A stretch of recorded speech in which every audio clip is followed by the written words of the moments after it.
শ্ৰদ্ধেয় আজিৰ বিনীতা হাজৰিকাৰ এই স্মৃতিচাৰণ সভাত উপস্থিত তেওঁৰ গুণমুগ্ধসকল, তেওঁৰ স্বামী বিৰিঞ্চি হাজৰিকাকে প্ৰমুখ কৰি পৰিয়ালবৰ্গ আৰু আত্মীয়সকল সকলোলৈকে মই শ্ৰদ্ধা জনাইছোঁ, নমস্কাৰ জনাইছোঁ আৰু মৰম জনাইছোঁ। মই কি ক'ম,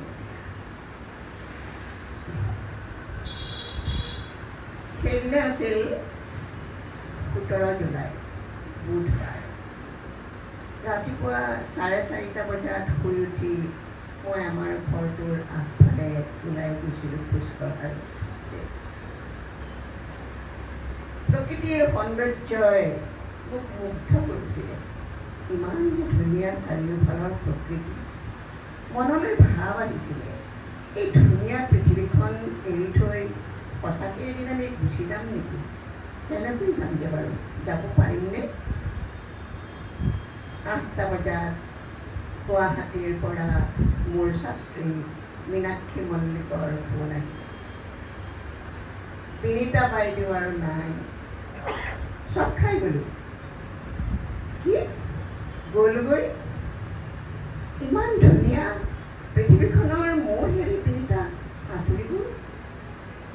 অন্তৰত যন্ত্ৰণা অনুভৱ কৰিলোঁ। মনত পৰিল চিচেৰোৰ কথাষাৰ, The loss of a friend is the greatest loss of all. বন্ধুৰ হানি হোৱাটো আটাইতকৈ ডাঙৰ হানি। মই আছিলোঁ বিনীতাৰ সহকৰ্মী। বিনীতা মোতকৈ সৰু, বহুত সৰু বিনীতা। তথাপিও আমি আছিলোঁ সহকৰ্মী। আমাৰ মাজত আছিল সহমৰ্মিতা, আমাৰ মাজত আছিল সহধৰ্মিতা। বিনীতাৰ ছাবজেক্ট আছিলে বটানী, মোৰ ছাবজেক্ট জুলজি। বটানী জুলজি দুয়োটা মিলি কেনেকৈ বায়'লজি, বায়'লজিৰ দুটা ৰূপেই বটানী জুলজি, তেনেকৈ বিনীতা অমিয়া একেলগে মিলি আছিলোঁ। আমি আছিলোঁ অভিন্ন। বিনীতা মোতকৈ সঁচাকৈ বহুত সৰু আছিলে। তাই আছিলে বিনয়ী,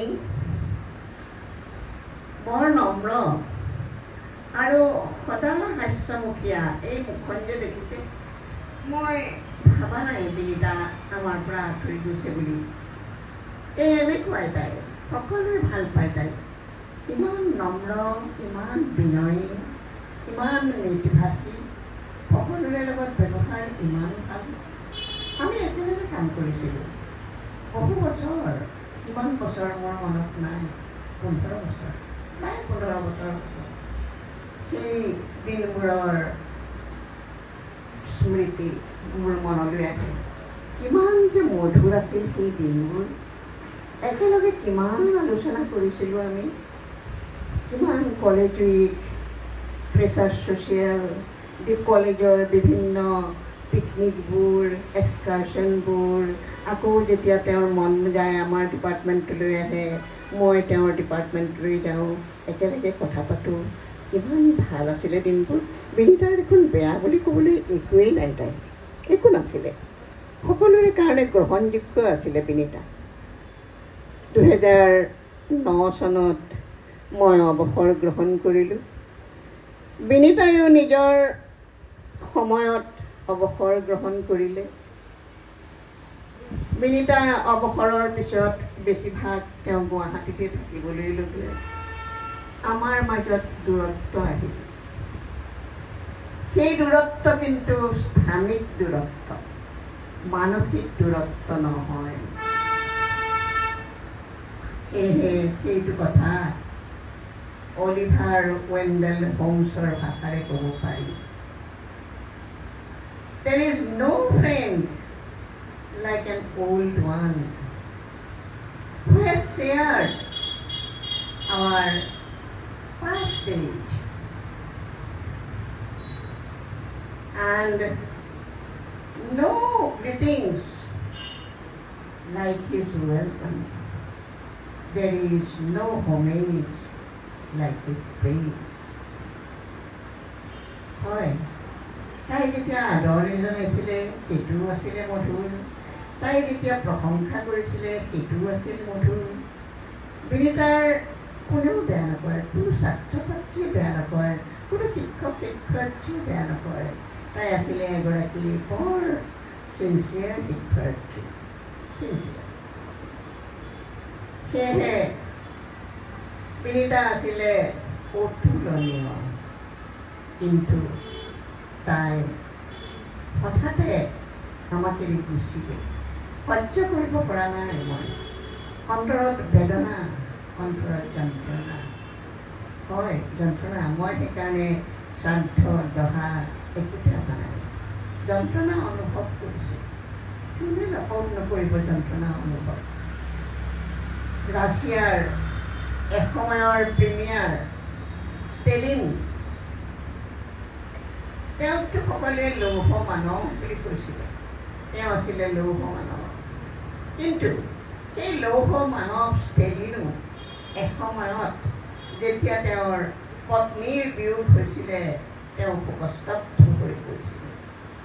তেতিয়া তেওঁ এষাৰ কথা কৈছিলে, when many people die, it is statistics. And when one dies, it is tragedy. Really, it is tragedy for me.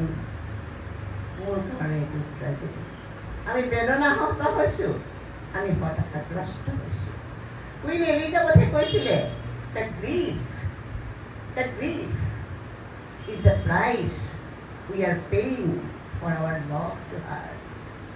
তাই লৈ থকা আমাৰ যিটো মৰম আছিলে, সেই মৰমৰ কাৰণে আমি এই যন্ত্ৰণা লাভ কৰিছোঁ। আমি যন্ত্ৰণাটো কিয় পাইছোঁ? তাইৰ প্ৰতি আমাৰ গভীৰ প্ৰেম আছিলে। That is the price we are paying for her love, for our love to her. বিনীতাৰ আত্মাই চিৰশান্তি লাভ কৰে। ধন্যবাদ।